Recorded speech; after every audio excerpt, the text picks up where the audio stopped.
یہ 5 نشانیاں بتاتی ہیں کہ تمہارا نکاح بہت قریب ہے۔ کبھی کبھی ایسا لگتا ہے کہ زندگی تو گزر رہی ہے لیکن وقت جیسے تھم گیا ہو، ہر طرف مایوسی ہی مایوسی ہوتی ہے، اللہ کی طرف سے بھی بس خاموشی ہوتی ہے۔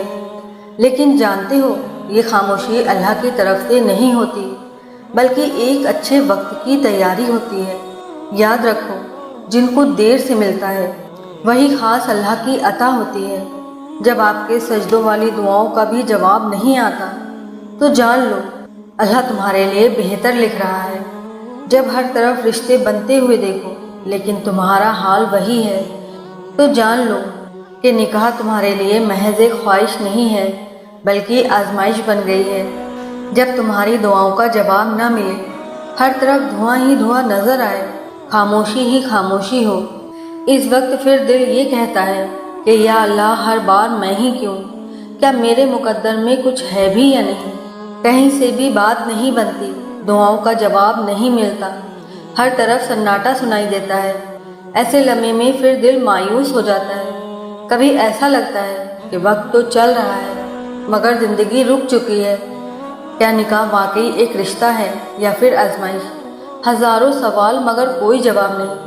تو سنو آج تمہارے دل کے سوالوں کا جواب اس ویڈیو میں ہے۔ یہ ویڈیو ایک امید ہے، ایک پیغام ہے، ایک رب کا وعدہ ہے جو تمہاری زندگی بدل سکتا ہے۔ نکاح صرف ایک رشتہ نہیں ہے بلکہ یہ ایک رحمت ہے، سکون ہے، پاکیزگی ہے۔ جب اللہ تعالیٰ کسی بندے کے نکاح کا وقت قریب لاتا ہے تو اس کی زندگی میں خاص اشارے دیتا ہے۔ ان اشاروں کو جاننے سے پہلے میری ان سب کے لیے دل سے دعا ہے جن لوگوں نے بھی مجھے کامنٹ میں دعاؤں کا بولا۔ یا اللہ ان کی محبت کو ان کے حق میں بہتر بنا دے، یا اللہ ان کو نیک اور پاکیزہ ہم سفر عطا کر، یا اللہ ان کی آنے والی زندگی کو خوشیوں سے بھر دے اور ان کی تمام پریشانیوں کو دور کر دے، آمین۔ آپ لوگ بھی ایک بار اس دعا پر کامنٹ میں آمین ضرور لکھ دیجیے۔ کیا پتہ کس کے آمین پر اللہ کن کہہ دے۔ نکاح قریب ہونے سے پہلے آپ کو جو نشانیاں ظاہر ہوں گی تو اس کی پہلی نشانی ہے تمہاری دعاؤں کا اس شخص سے تعلق جڑ جانا۔ جب تم اپنے رب سے مانگتے ہو اور تمہاری زبان پر کسی خاص شخص کا نام آ جائے، یا تم دعا مانگتے ہوئے کسی چہرے کا تصور کرنے لگو بغیر کسی گناہ کے جذبے کے، تو یہ دل کا تعلق نہیں ہے بلکہ یہ رب کی طرف سے ایک خاص اشارہ ہے کہ شاید اللہ تمہاری دعاؤں کو کسی خاص رشتے سے جوڑ رہا ہے۔ دوسری نشانی، بار بار اس شخص سے ملاقات ہونا یا ذکر آ جانا۔ کبھی ایسا ہوتا ہے کہ تم کسی شخص کو بھول جانا چاہتے ہو لیکن وہ بار بار تمہارے سامنے آ جائے، کبھی کسی کی باتوں میں اس کا ذکر تو کبھی خوابوں میں اس کی جھلک۔ یہ محض اتفاق نہیں ہوتا، کبھی کبھی اللہ کسی کو تمہارے مقدر کی طرف لا رہا ہوتا ہے، تمہیں بار بار متوجہ کرا رہا ہوتا ہے کہ وہ شخص تمہارے نصیب کا حصہ ہے۔ تیسری نشانی، تمہیں اس شخص کے ساتھ اللہ یاد آنے لگے۔ اگر کوئی شخص تمہیں دنیا کی بجائے اللہ کی طرف کھینچ رہا ہو، جب تم اس کے بارے میں سوچو تو گناہ نہیں بلکہ نکاح اور پاکیزگی کا خیال آئے تو یہ اللہ کا بہت بڑا اشارہ ہے کہ وہ تعلق دنیاوی نہیں ہے بلکہ رب کی رضا کا ایک حصہ ہے۔ اور یاد رکھو اللہ ایسے رشتوں میں اپنی محبتیں ڈال دیتا ہے، اپنی رحمتیں اور برکتیں ڈال دیتا ہے۔ چوتھی نشانی، اچانک دل کا جھک جانا یا بے وجہ محبت محسوس ہونا۔ کبھی کسی کو دیکھ کر یا جان کر تمہارے دل میں بلا وجہ عزت، کشش اور اپنائیت پیدا ہو جائے، بغیر کسی دنیاوی فائدے یا ظاہری وجہ کے تمہارا دل اس کی طرف مائل ہو جائے، تو یہ فطرتی نہیں بلکہ ایک روحانی اشارہ ہے کیونکہ دلوں کو پھیرنے والا اللہ ہی ہے۔ پانچویں نشانی، اگر اللہ کسی کو تم سے دور کر دے تو یہ بھی ایک اشارہ ہے۔ یاد رکھو اشارے صرف قریب آنے سے نہیں ملتے، کبھی کبھی اللہ کسی کو تمہاری زندگی سے نکال دیتا ہے، روک دیتا ہے، بات ختم کروا دیتا ہے تاکہ تم بچ جاؤ۔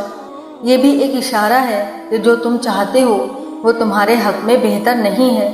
ایک بات ہمیشہ یاد رکھو، اللہ کبھی غلط لوگوں کو دیر تک تمہاری زندگی میں نہیں رہنے دیتا۔ اگر وہ تمہارے نصیب میں لکھا ہے تو 1000 دروازے کیوں نہ بند ہو جائیں، اللہ اپنی رحمت سے ان بند دروازوں کو بھی کھول دے گا۔ اور اگر وہ تمہارے لیے نہ ہو تو لاکھ کوششوں کے باوجود بھی وہ رشتہ نہیں جڑے گا، کیونکہ اللہ کا وعدہ کبھی نہیں ٹوٹتا۔ اللہ تعالیٰ قرآن پاک میں فرماتا ہے کہ اللہ جس کو چاہے بغیر حساب رزق دیتا ہے۔ اور یاد رکھو کہ نکاح بھی ایک رزق ہے۔ اللہ نے ہر انسان کے لیے جوڑا بنایا ہے، بس بعض کے لیے وہ جلدی آتا ہے اور بعض کے لیے تاخیر میں آزمائش ہوتی ہے۔ اگر تم صبر کر رہے ہو تو تمہارا رب تمہیں بہتر دینے کے لیے دیر کر رہا ہے۔ اگر تم نے دعاؤں میں آنکھیں نم کی ہیں، اگر تم نے ہر بار تنہائی میں صرف رب کو پکارا ہے، اگر تم نے اپنے دل کو پاکیزہ رکھا ہے تو خوش ہو جاؤ، تمہارا نکاح بہت قریب ہے، تمہاری دعا قبول ہونے والی ہے۔ اور یاد رکھو اللہ کا وعدہ کبھی جھوٹا نہیں ہوتا، بس ضرورت ہے تو صبر کی، شکر کی اور صرف اللہ پر یقین رکھنے کی۔ اگر یہ ویڈیو تمہارے دل کو چھو گئی ہو تو اس ویڈیو کو زیادہ سے زیادہ شیئر کریں، کیونکہ کیا پتہ تمہاری شیئر کی گئی ویڈیو کسی اور کی زندگی بدل دے۔ اور اللہ سے اپنے لیے اس طرح دعا کیا کریں کہ یا اللہ میرا نصیب ان راستوں پر چلا جہاں تیرا نور ہو، جہاں میرے لیے خیر ہو، برکت ہو اور تیری رضا ہو۔ یا اللہ وہ رشتہ عطا کر جو میرے دین، میرے ایمان اور میرے سکون کے لیے بہتر ہو۔ مجھے ایسا ہمسفر دے جو مجھے تیری یاد دلائے، جو میری کمزوریوں کو ڈھانپ لے اور میری دعاؤں کا جواب بن جائے۔ یا اللہ میری زندگی کے فیصلے تو فرما، کیونکہ تو بہتر جانتا ہے اور تو سب سے بڑھ کر مہربان ہے۔ اپنے نصیب کے لیے اللہ سے گڑ گڑا کر دعا مانگا کریں، کیونکہ جس درد سے، جس کیفیت سے آپ اللہ سے دعا مانگ سکتے ہیں، اس طریقے سے آپ کے نصیب کے لیے کوئی دعا نہیں کر سکتا۔ بس اللہ پر پورا توکل رکھیں اور دعا مانگنا کبھی نہ چھوڑیں، دیکھنا اللہ آپ کے لیے بہترین فیصلہ فرمائے گا انشاءاللہ۔